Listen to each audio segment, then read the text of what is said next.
Electric vehicle ಬಂದಿದೆ. ಈ electric ವೆಹಿಕಲ್ನ ಬಂದ್ಬಿಟ್ಟು ವಿಶೇಷವಾಗಿ ಹೆಣ್ಮಕ್ಳುಗಳು ಇವತ್ತು ಓಡಿಸೋಕ್ಕೆ ಮುಂದೆ ಬಂದಿದ್ದಾರೆ.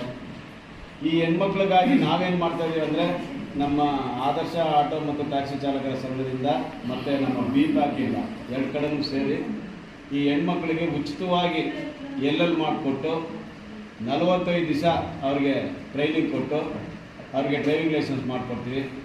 ಅದರಲ್ಲಿ ಯಾರು ಫೇಲ್ ಆದರೂ ಕೂಡ ಮತ್ತೆ ತಿರ್ಗಿ 8 ದಿವಸ ಅವ್ರಿಗೆ ಟ್ರೈನಿಂಗ್ ಕೊಟ್ಟು ಮತ್ತೆ ಅವ್ರಿಗೆ ಕೂಡ ನಾವು ಅವ್ರಿಗೆ DL ಮಾಡಿಕೊಡ್ತೀವಿ. ಆ ಥರ ಪ್ರಾರಂಭ ಮಾಡಿ ಈಗ 1200 ಜನ ಆಗ್ಬಿಟ್ಟಿದ್ದಾರೆ. 1200 ಜನದಲ್ಲಿ ಒಂದು 300 ಜನ ಮಾತ್ರ ಗಾಡಿ ಓಡಿಸ್ತಾ ಇದ್ದಾರೆ. ಮತ್ತು ಮಿಕ್ಕಿದವ್ರಿಗೆಲ್ಲ ಇನ್ನು ಗಾಡಿಗಳು ಸಿಗ್ತಾ ಇಲ್ಲ. ಯಾಕೆ ಕಾರಣ ಅಂತ ಹೇಳಿದ್ರೆ, ಇವತ್ತು ಗಾಡಿ ಎಲೆಕ್ಟ್ರಿಕ್ ಗಾಡಿ ಬಂದ್ಬಿಟ್ಟು 3,20,000 40,000 ಅನ್ನೋ ಥರ ರೇಟ್ಗಳಿದೆ. ಸರ್ಕಾರದಲ್ಲಿ ನಮಗೆ backward class, minority, SC ST ಮತ್ತು ಮಹಿಳಾ ಯೋಜನೆಗಳಲ್ಲಿ ಅವ್ರಿಗೇನಾದ್ರು ಒಂದು 50% ಏನಾದ್ರು ಸಬ್ಸಿಡಿ ಸಿಕ್ಕಿದ್ರೆ ಆ ಹೆಣ್ಮಕ್ಳೆಲ್ಲ ಕೂಡ ಬದುಕಕ್ಕೆ ಬರ್ತಾರೆ. ಇವತ್ತು ಯಾರೆಲ್ಲೋ ಒಂದು ಮನೇಲಿ ಕೆಲಸ ಮಾಡಿದಾಗ ಒಂದು 3,000 5,000 ಅಂತೇಳಿ ದುಡಿಮೆ ಮಾಡ್ತಾರೆ. ಆದರೆ ಆಟೋ ಬಂದು ಕಲ್ತ್ಕೊಂಡ್ರೆ ಖಂಡಿತ ಅವ್ರು 800 ರೂಪೀಸಿಂದ 1000 ರೂಪೀಸ್ವರೆಗೂ ಖಂಡಿತ ದುಡಿಬೋದು. ಒಂದು ತಿಂಗಳಿಗೆ ಒಂದು 30,000 ರೂಪಾಯಿ ಅವ್ರು ದುಡಿಯೋಕ್ಕೆ ಶಕ್ತಿ ನಾವು ಕೊಡ್ತಾ ಇದ್ದೀವಿ.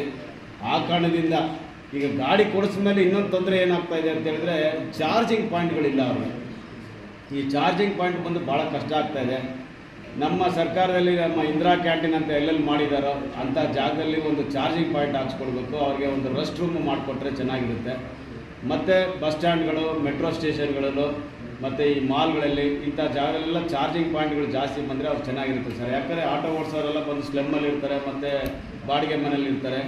ಬಾಡಿಗೆ ಮನೆಯಲ್ಲಿ ಅವ್ನು ಚಾರ್ಜ್ ಹಾಕೋಕ್ಕೆ ಹೋದರೆ ಚಾರ್ಜಿಂಗ್ ಇದಾಗುತ್ತೆ, ನಮ್ಮ ಕರೆಂಟ್ ಪ್ರಾಬ್ಲಮ್ ಆಗುತ್ತೆ ಅಂತ ಇಂಥ ಪ್ರಾಬ್ಲಮ್ ಅವ್ರು ಮಾಡ್ತಾ ಇದ್ದಾರೆ. ಇದನ್ನು KEB ಸ್ಟೇಷನ್ಗಳಲ್ಲೂ ಕೊಟ್ಟಿದ್ದೀವಿ. ಕೆಲವು KEB ಸ್ಟೇಷನ್ಗಳಲ್ಲಿ ಹಾಕ್ಕೊಂಡಿದ್ದಾರೆ. ಇಂಥದನ್ನ ನಮ್ಮ ಲೋಕಲಲ್ಲಿ ಎಲ್ಲೆಲ್ಲಿ ಪಾರ್ಕ್ಗಳಿರುತ್ತೆ, ಸರ್ಕಾರದ ಎಲ್ಲೆಲ್ಲಿ ಜಾಗ ಇರುತ್ತೆ ಅಂಥ ಜಾಗದಲ್ಲೆಲ್ಲ ಈ ಚಾರ್ಜಿಂಗ್ ಪಾಯಿಂಟ್ ಹಾಕ್ಕೊಟ್ರೆ ಖಂಡಿತ ಬದುಕ್ತಾರೆ.